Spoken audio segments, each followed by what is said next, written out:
The blood work came back. He's perfectly healthy, but the DNA, it suggests a lineage we thought was impossible.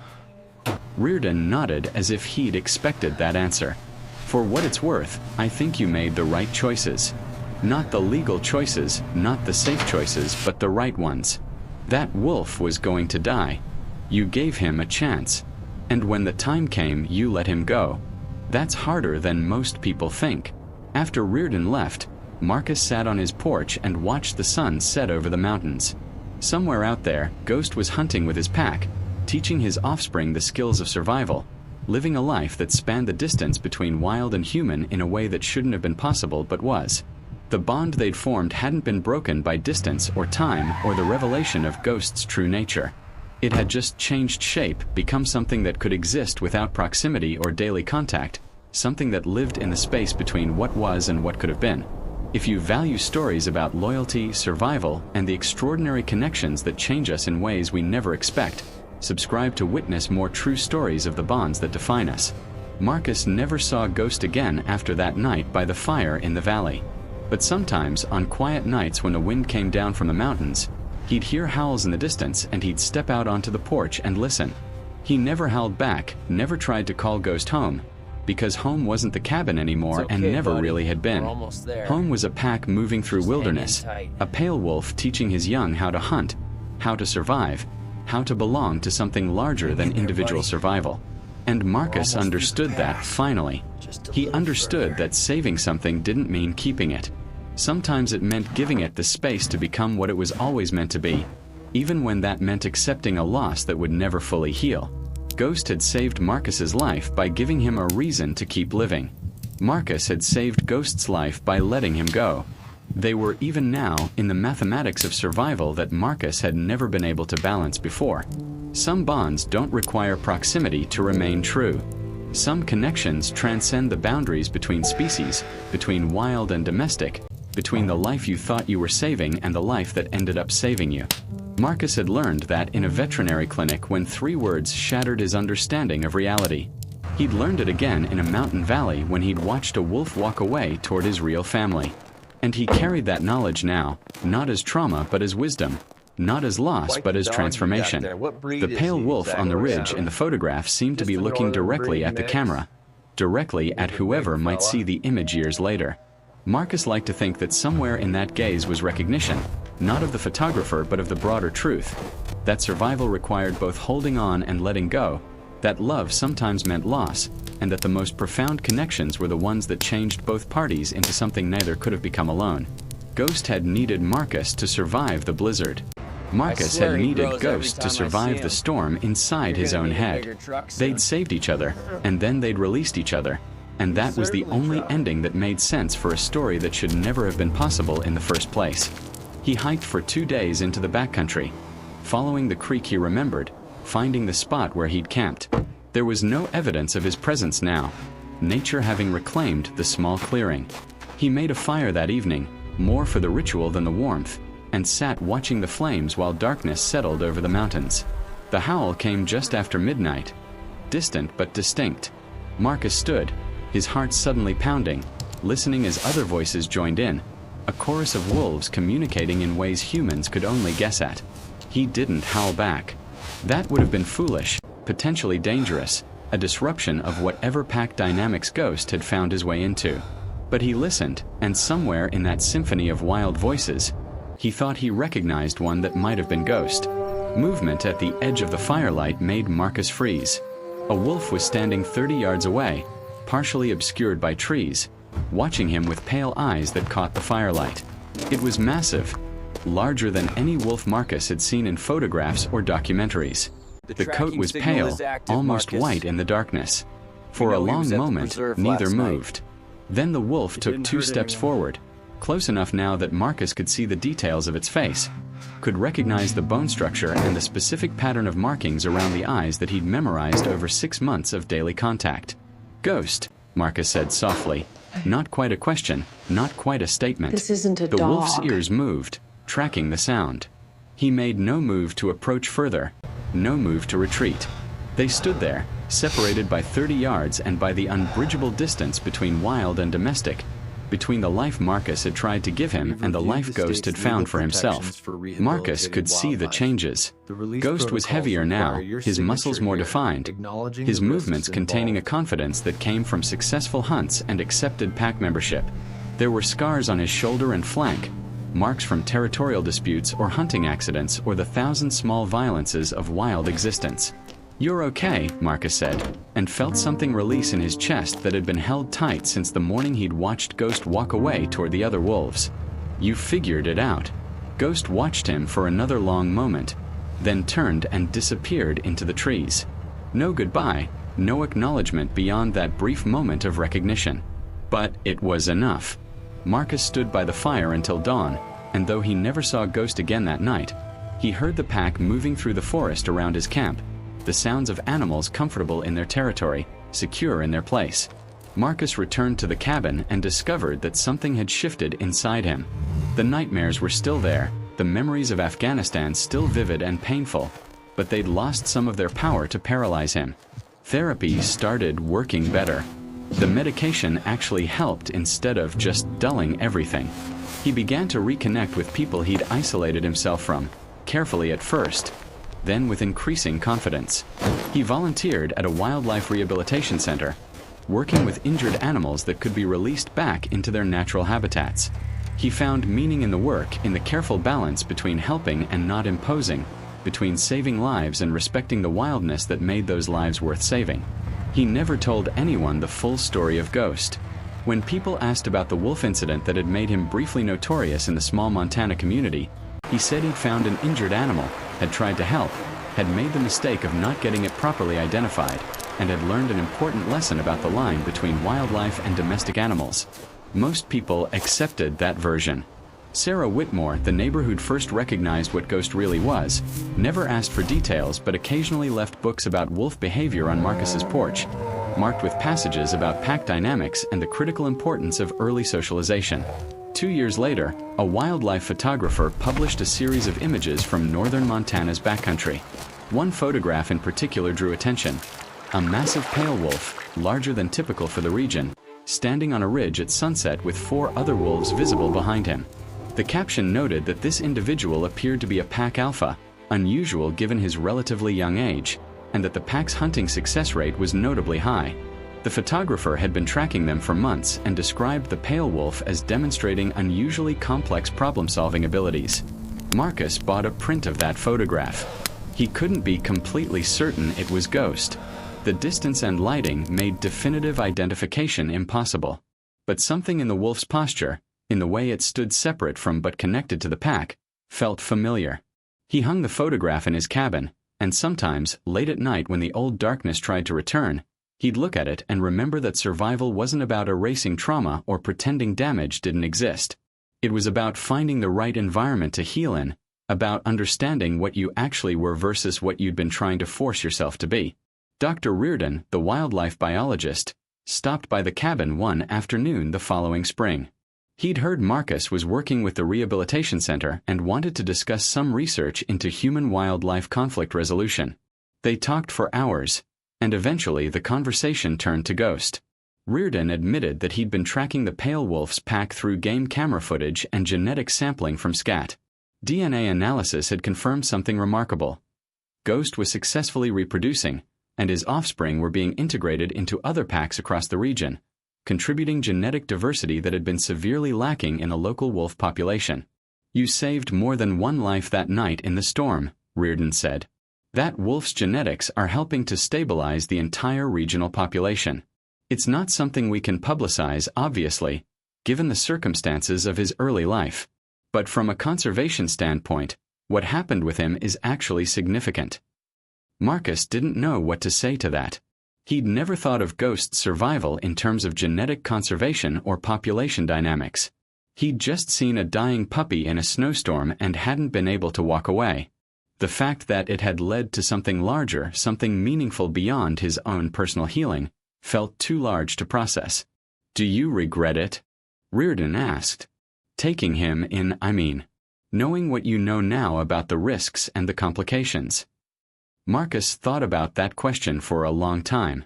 He thought about the moment in Dr. Morrison's clinic when his entire understanding of reality had been shattered. He thought about the legal consequences and the fear and the difficulty of letting go. He thought about the nights he still woke up reaching for warmth for that wasn't there, the habit so ingrained that 2 years hadn't broken it. But he also thought about the fact that he was still alive, still functional, still capable of caring about things beyond his own survival. And he thought about a pale wolf on a Montana ridge, living the life he was meant to live, because a traumatized combat medic had been unable to leave a dying animal in the snow. "No," Marcus said finally. "I don't regret it." They let him take Ghost home that evening, though Dr. Reardon made it clear this was a courtesy and that Marcus was now officially responsible for containing the animal and ensuring public safety until wildlife officers arrived. Marcus drove back to the cabin in silence, Ghost sitting in the passenger seat the way he always did, his massive head occasionally turning to look at Marcus with those pale, intelligent eyes that now seemed to carry a weight of wildness that Marcus couldn't unsee. The cabin felt different when they arrived. Smaller. More fragile. Marcus realized he'd been living with a predator that could have killed him at any point in the last 6 months, and the only reason he was still alive was because the wolf, had chosen not to. That should have been terrifying. Instead, it made Marcus feel something he couldn't quite name, something that sat uncomfortably close to grief. He didn't sleep that night. He sat on the porch while Ghost moved through the darkness around the property, and Marcus listened to the sounds of an animal that belonged to the wilderness, not to the domestic space Marcus had tried to impose on him. Occasionally, Ghost would return to the porch, press his body against Marcus's leg for a moment, then disappear back into the trees. Each time, Marcus wondered if this was the moment Ghost would realize he didn't need to come back, would understand that the wild was where he belonged and that the human on the porch was just an accident of circumstance, not a true pack. But Ghost kept returning, and as the night wore on, Marcus began to understand what Dr. Morrison and Dr. Reardon hadn't quite said directly. Ghost was neither fully wild nor fully domesticated. He existed in a space between, an animal that had been shaped by isolation and human contact during the critical period when wolves learn what they are and who their pack is. Releasing him into the wild wasn't returning him to his natural state. It was abandoning him into a world he'd never been taught to navigate, with a social structure he'd never learned. By dawn, Marcus had made a decision that he knew was probably wrong, possibly illegal, and definitely the only thing he could live with.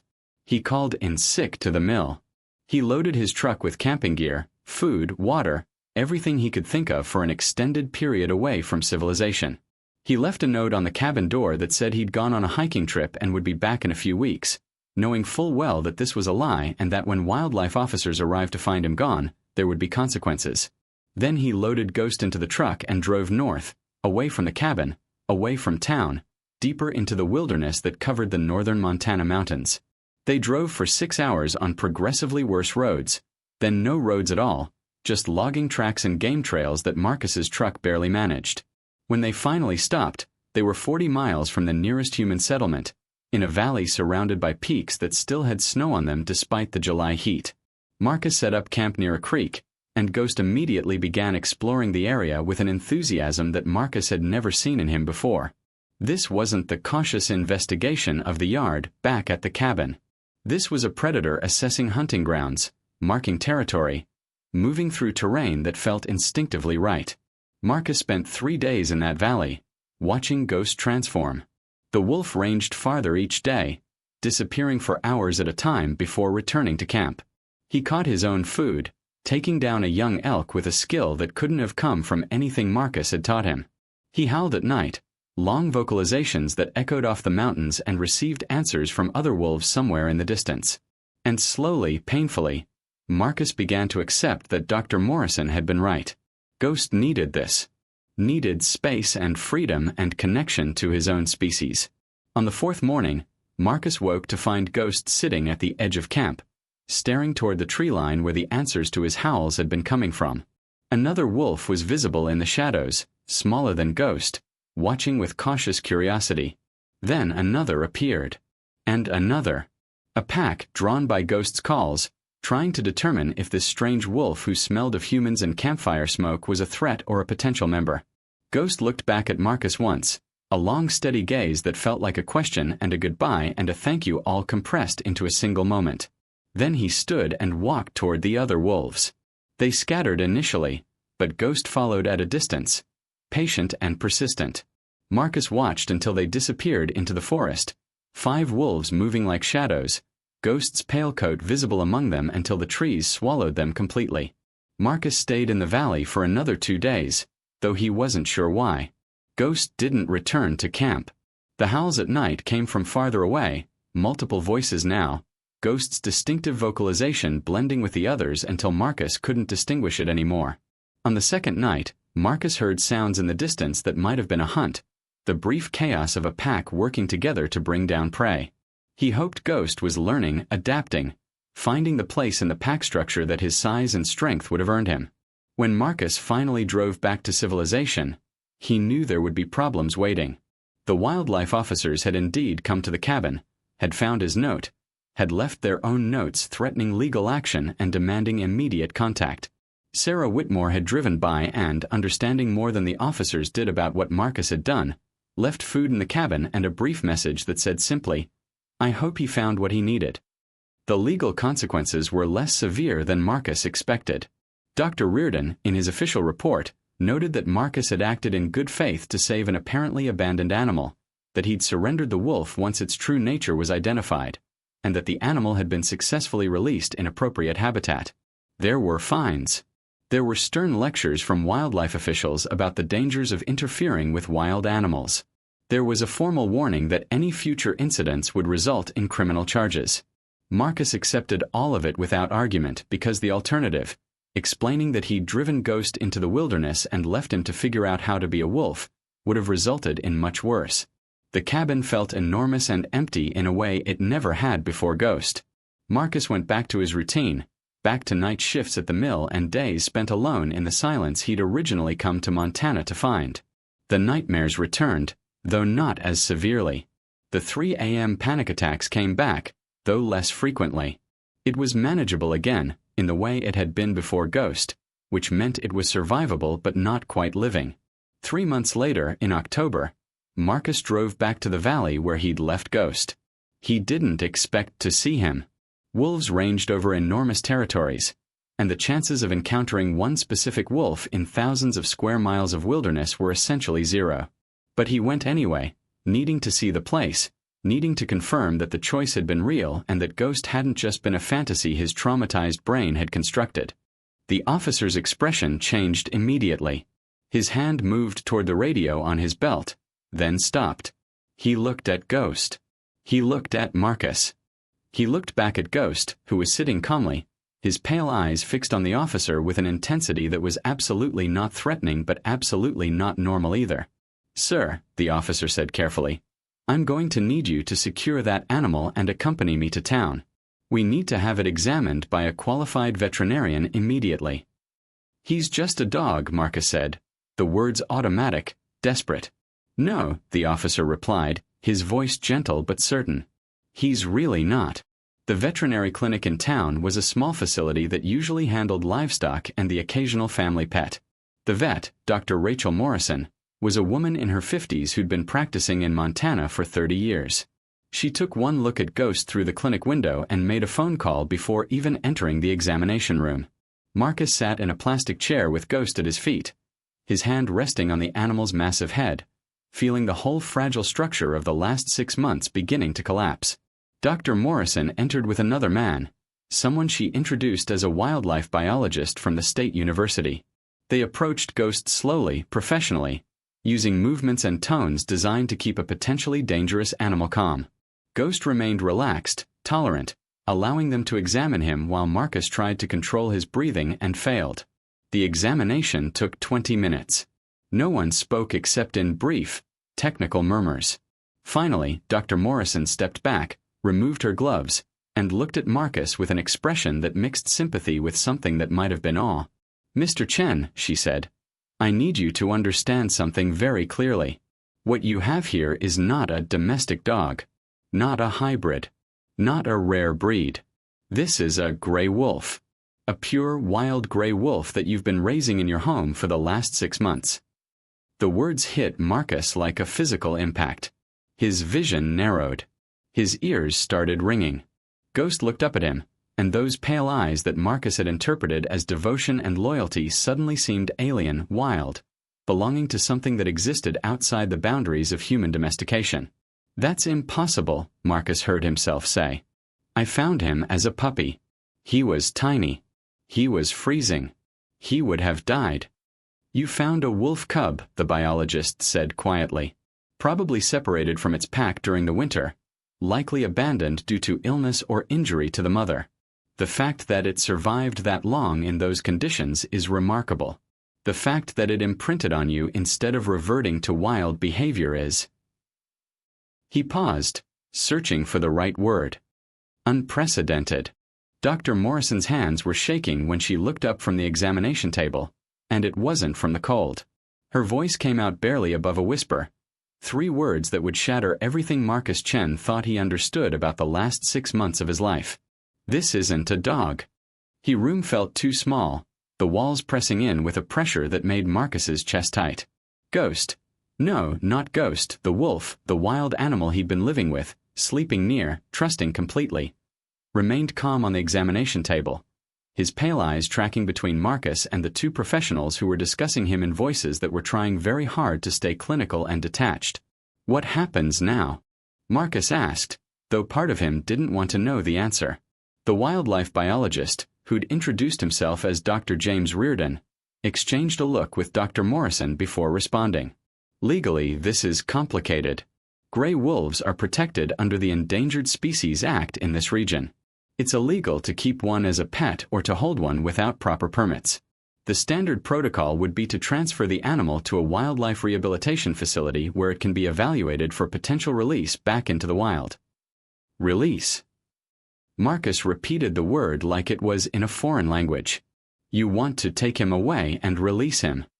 "Mr. Chen," Dr. Morrison said gently, "this animal is a wild predator. He's already over 110 pounds and he's not done growing. Adult male gray wolves can reach 150 pounds. They have bite forces exceeding 1200 psi. They're apex predators with instincts that can override any socialization, no matter how strong the bond seems. He's never been aggressive. Not once. Not toward me, not toward anyone. Not yet," Dr. Reardon said. "But that doesn't mean he won't be. Wolves that have been raised by humans present a unique danger because they've lost their natural fear of people. If he ever does become aggressive, the consequences would be catastrophic. And beyond the safety concerns, keeping him isolated from his own species is cruel. He needs a pack. He needs to learn wolf behaviors from other wolves. What you've done, raising him alone in captivity, it's created an animal that doesn't fully understand what it is." Marcus looked down at Ghost, who was watching him with an attention that seemed to contain entire conversations. The wolf made a soft sound, that low rumble that Marcus had come to interpret as contentment or reassurance. 6 months of sleeping by the wood stove. 6 months of waiting by the door when Marcus came home from work. 6 months of being the only living thing that had made Marcus feel connected to something outside his own damaged head. "I saved his life," Marcus said quietly. "I know," Dr. Morrison replied. "And I'm not discounting that. You absolutely did save his life. But now you need to think about what's best for him going forward, not what's comfortable or emotionally satisfying for you." The words stung because they were true, and Marcus had spent enough time in therapy to recognize when his own needs were overriding rational thought. But recognizing it didn't make it easier. Ghost had been more effective than any medication, any treatment, any well-meaning psychiatrist trying to help him process trauma. Ghost had given him a reason to get out of bed, a routine that felt meaningful, a presence that asked for nothing except consistency and care. And now they wanted to take that away and frame it as if Marcus had been doing something wrong the entire time. "I need time," Marcus said, "to figure this out, to understand what this means." Dr. Reardon shook his head. "I'm afraid time isn't something we can offer. I'm required by law to report this. The State Wildlife Agency will be contacted. They'll send officers to assess the situation. Given the circumstances, they'll almost certainly order immediate removal of the animal." "When?" "Within 48 hours. Maybe less." Marcus felt something fracture inside him, A clean break like bone under too much pressure. He nodded slowly, not trusting himself to speak, and reached down to touch Ghost's head. The wolf leaned into his hand, and Marcus could feel the warmth of him, the solid reality of muscle and bone and life that had somehow become tangled up with his own survival. Ghost grew rapidly, faster than Marcus expected. Within a month, he'd doubled in size. Within 2 months, he was as large as a full-grown German Shepherd, and he showed no signs of stopping. His proportions were unusual, Marcus noticed. The legs were longer than they should be. The chest was deeper. The head was broader, with a bone structure that seemed more angular than the soft roundness of most dog breeds. The fur remained pale, almost white, thicker than any dog Marcus had seen, with a coarse outer layer and a soft undercoat that seemed designed for extreme cold. "He's going to be a big one," the mill foreman said when Marcus brought Ghost by work one evening. "What did you say he was, husky mix?" "Something like that," Marcus replied, because he honestly didn't know and hadn't thought to question it too deeply. Ghost was healthy, affectionate, and impossibly smart in ways that made training almost unnecessary. He learned commands after a single demonstration. He understood routines before they were established. He seemed to anticipate Marcus's needs with an awareness that felt less like canine intuition and more like genuine comprehension. But there were oddities that Marcus couldn't quite explain away, small details that accumulated in the back of his mind like an equation that didn't balance. Ghost never barked. He made sounds, low rumbles and soft huffs, and occasionally a vocalization that was somewhere between a howl and a song, but never the sharp, aggressive bark that Marcus associated with dogs. His play behavior was different too. He didn't fetch or chase balls. Instead, he stalked, circling around objects with a patience and focus that reminded Marcus of nature documentaries about predators. And his diet was specific in ways that seemed unusual. Ghost showed little interest in dog food but would devour raw meat with an intensity that made Marcus slightly uncomfortable. The nearest neighbor, a woman named Sarah Whitmore who ran a horse ranch 8 miles down the valley, stopped by one afternoon in early April. She'd heard Marcus had taken in a stray and wanted to see if it was one of the dogs that had gone missing from farms in the area over the winter. Ghost was in the yard when she arrived, moving through the melting snow with a grace that made him look like he was floating rather than walking. Sarah stood by her truck for a long moment, just watching. Then she turned to Marcus, and her expression was careful, controlled. "That's not a dog." Marcus felt something cold settle in his stomach. "What do you mean?" "I mean that's not a dog," Sarah repeated. "I've been raising animals my whole life, and whatever that is, it's not a domestic canine. Look at the gait. Look at the bone structure. Look at the way it moves." "He's just a big puppy," Marcus said, hearing the defensive edge in his own voice. "Maybe some kind of rare breed mix." Sarah didn't argue, but she didn't agree either. She just looked at Ghost, who had stopped moving and was staring back at her with those pale, intelligent eyes. "You should take him to a vet," she said finally. "Get him checked out properly. Because if that animal is what I think it is, you're going to have problems." She left without explaining what she thought Ghost might be, and Marcus told himself she was wrong, that she was overreacting, that Ghost was just an unusually large, unusually smart dog who'd been lucky enough to survive a Montana blizzard. But the seed of doubt had been planted, and over the following weeks it grew. Ghost continued to get larger. By May he weighed over 90 pounds and showed no signs of slowing. His features were becoming more defined, and the more Marcus looked at him, the more he saw what Sarah had seen. The muzzle was too long. The eyes were too forward-facing. The ears were too large and mobile. The way Ghost moved through the forest behind the cabin wasn't like a dog exploring territory. It was like a predator patrolling a hunting ground. And then there were the kills. Marcus started finding them in the yard. Rabbits mostly, sometimes squirrels. Once a young deer fawn that Ghost had apparently taken down and cached behind the woodshed. The kills were clean, efficient, the neck broken with precision. Ghost never ate them immediately. He'd bring them back to the cabin, present them to Marcus like offerings, then wait as if expecting approval. This wasn't play. This wasn't practice. This was hunting behavior, fully developed, instinctual. Marcus tried to research dog breeds that matched Ghost's characteristics. He searched for large northern breeds, primitive dog types, anything that might explain what he was looking at. Nothing fit. The closest matches were to animals that weren't dogs at all, but that didn't make sense, couldn't make sense, because he'd found Ghost as a puppy in a snowstorm, and puppies didn't just materialize from nowhere. Except Ghost hadn't been nowhere.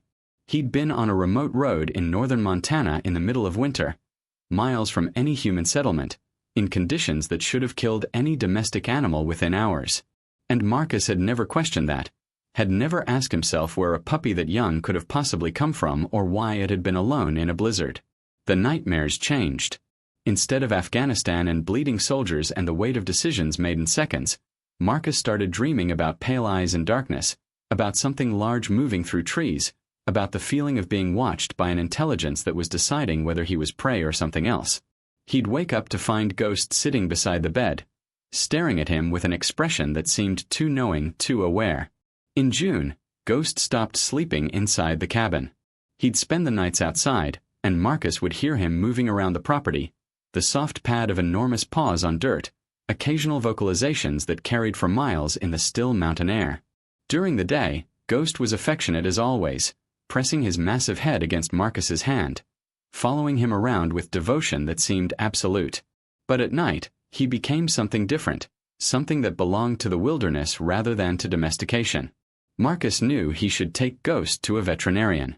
He'd been avoiding it for months, telling himself it was because Ghost was healthy and didn't need medical attention.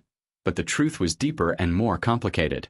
Taking Ghost to a vet would mean confronting whatever Ghost actually was, would mean hearing someone in authority tell him that the animal he'd rescued and bonded with and come to love was not what Marcus had convinced himself it had to be.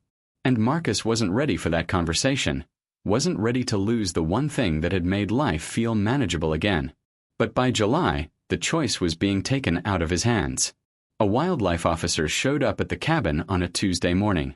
Someone had reported seeing an unusually large canine on Marcus's property. There had been concerns raised about dangerous animals in the area. The officer was polite but firm. He needed to see the animal. He needed documentation. He needed proof of vaccination and licensing. Marcus's palms were sweating as he called for Ghost, who emerged from the tree line and approached with his characteristic fluid grace. The veterinarian's hands were shaking when she looked up from the examination table, and it wasn't from the cold. Her voice came out barely above a whisper, 3 words that would shatter everything Marcus Chen thought he understood about the last 6 months of his life. This isn't a dog. If stories about extraordinary bonds between humans and animals move you, subscribe to stay connected to more true stories of survival, loyalty, and the connections that change us forever. The storm had come without warning on a February night in northern Montana, the kind of blizzard that turned highways into graveyards and small towns into islands cut off from the rest of the world. Marcus had been driving home from his night shift at the lumber mill, his truck crawling through whiteout conditions on a 2-lane road that he could barely distinguish from the ditches on either side. He'd been living in this isolated corner of Big Sky country for 8 months, ever since he'd left Seattle and the life that had imploded there, the memories that woke him at 3 a.m. with his heart hammering and his sheets soaked with sweat. The VA psychiatrist had called it severe PTSD, the kind that didn't respond well to the usual treatments, the kind that made normal life feel like wearing someone else's skin. 2 tours in Afghanistan as a combat medic had given Marcus a particular education in how fragile human bodies were, how quickly life could drain out of a 19-year-old kid while you pressed your hands against wounds that wouldn't stop bleeding. He'd saved 17 soldiers in situations where the textbook said they should have died. He'd lost 9 where the textbook said they should have lived. The math didn't balance, and his mind had never forgiven him for the discrepancy. Seattle had been too loud, too crowded, too full of people who wanted to talk about his service with a reverence that made his skin crawl. Montana had seemed like the opposite of everything that had broken him. Space. Silence. Mountains that didn't care about his nightmares. A lumber mill job that required physical labor and minimal human interaction. A rented cabin 12 miles from the nearest neighbor. It wasn't healing exactly, but it was manageable, which was more than he'd had in 2 years. He almost didn't see it. Just a flicker of movement in his peripheral vision, a pale shape against the snow-covered embankment on the side of the road. Marcus's first instinct was to keep driving. Whatever was out there in -15-degree weather wasn't his problem, wasn't his responsibility, wasn't something he had the emotional capacity to care about. But his foot moved to the brake anyway, muscle memory from a different life when stopping to help had been reflexive, before he'd learned that sometimes helping just meant prolonging suffering. The truck slid slightly as he pulled to the shoulder, the tires struggling for purchase on packed snow. Marcus grabbed his flashlight from the glove compartment and stepped out into wind that felt like it was trying to flay the skin from his face. The beam of light swept across the embankment, caught nothing, swept back, and then froze on a small form huddled against a snowdrift. It was a puppy. Or that's what his brain decided it must be, because what else would be that size and shape and covered in pale fur matted with ice? The animal was shivering violently, its eyes barely open, and when Marcus approached it made a sound that was somewhere between a whimper and a wheeze. No collar. No tags. No indication of where it had come from or how long it had been out here. The nearest house was 5 miles back, and no one with any sense would have been outside in this storm, much less with a young dog. Marcus knelt in the snow, his medic's assessment kicking in automatically. Severe hypothermia. Possible frostbite on the paws. Dehydration. The puppy was maybe 8 or 10 weeks old, though it was hard to tell under all the matted fur and ice. Its breathing was shallow and rapid. Without intervention, it would be dead within the hour, probably less. He should have left it. That was the smart choice, the rational choice, the choice that someone who could barely take care of himself should have made. Instead, Marcus scooped the shivering animal up, tucked it inside his jacket against his chest, and ran back to the truck. The puppy made that whimper sound again, and Marcus felt its small body trembling against his ribs as he started the engine and cranked the heat to maximum. The drive back to his cabin took 40 minutes through conditions that should have taken 15. The puppy didn't move much, just pressed itself against Marcus's warmth and breathed in shallow, rattling gasps that reminded him uncomfortably of sucking chest wounds and punctured lungs. He found himself talking to it, nonsense mostly, the same kind of steady, calm narration he'd used with wounded soldiers when he needed them to stay conscious and focused on his voice instead of their injuries. "You're okay.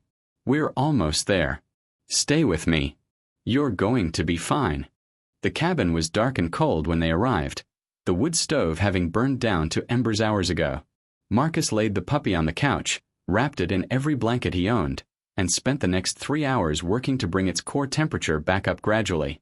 Too fast and the animal could go into shock. Too slow and hypothermia would finish what the storm had started. He warmed towels by the wood stove and rotated them around the puppy's body. He used a dropper to get small amounts of lukewarm water into its mouth. He monitored its breathing and heart rate with the efficiency of someone who'd done triage in worse conditions with fewer resources. Somewhere around 4 in the morning, the puppy opened its eyes fully for the first time and looked directly at Marcus. The eyes were pale, almost silver blue in the lamplight, and there was an intensity to the gaze that seemed unusual for such a young animal. The puppy made a small sound, not quite a whimper, and Marcus felt something crack open in his chest, some sealed compartment where he'd locked away the part of himself that could still care whether things lived or died. "Yeah," he said quietly. "You're going to make it." By morning, the storm had passed and the puppy was able to stand, shakily, on legs that seemed slightly too long for its body. Marcus had prepared a makeshift bed near the wood stove, and the animal had eaten a small amount of wet food that Marcus had driven into town to buy, his truck fishtailing on roads that hadn't been plowed yet. The feed store owner had asked what breed the puppy was. Marcus had said he didn't know, maybe some kind of husky mix, and the owner had nodded and commented that it must have good survival instincts to have lasted that long in the cold.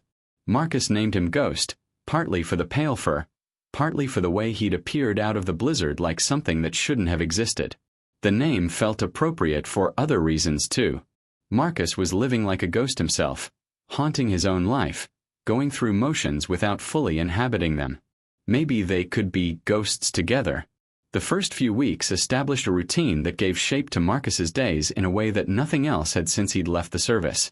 Wake up, feed Ghost, let him outside to explore the snow-covered yard while Marcus watched from the porch with coffee that had gone cold. Work the night shift at the mill.